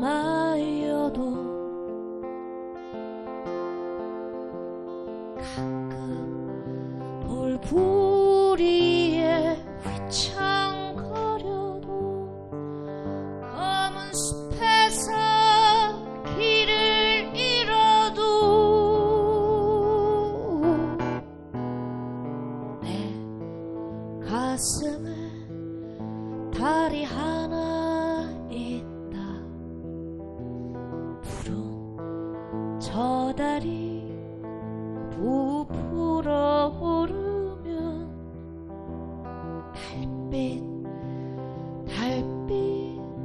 달빛이 있어 내 가슴에 나의 님 하나 있다.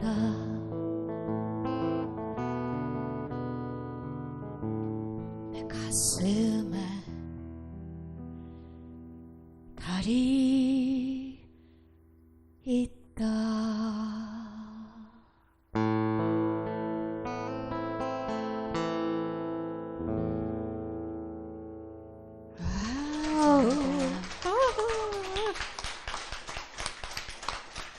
아니 일집에 있는 노래를 갑자기 부탁해도 하는 진짜 가수, 참 가수, 찐 가수죠. 아니 우리 요즘 이거 보고 하는 사람들 많잖아요. 악보 그죠? 가수들도 뭔가 있어야 하는 사람들이 많은데 그럼 한참 됐잖아요. 일집에 있는 거 그냥 즉석에서 저렇게 할 수 있는 아무것도 안 보고 내 몸에 새겨진 노래로 하는 것 같은 아 되게 좋았습니다. 그죠? 매우 좋았습니다. 고맙습니다. 자 이번에 그 낭독을 마지막으로 내년에는 조금 쉬어갈 건데요. 우선 오늘 마지막 낭독 올해 마지막 낭독회 사진을 좀 찍어서 남기시기로 합니다. 오늘 오신 분들도 다 함께 사진을 풍성하게 만들기 위해 나와주세요. 모두 사진 한번 찍고 다른 데로 옮기겠습니다.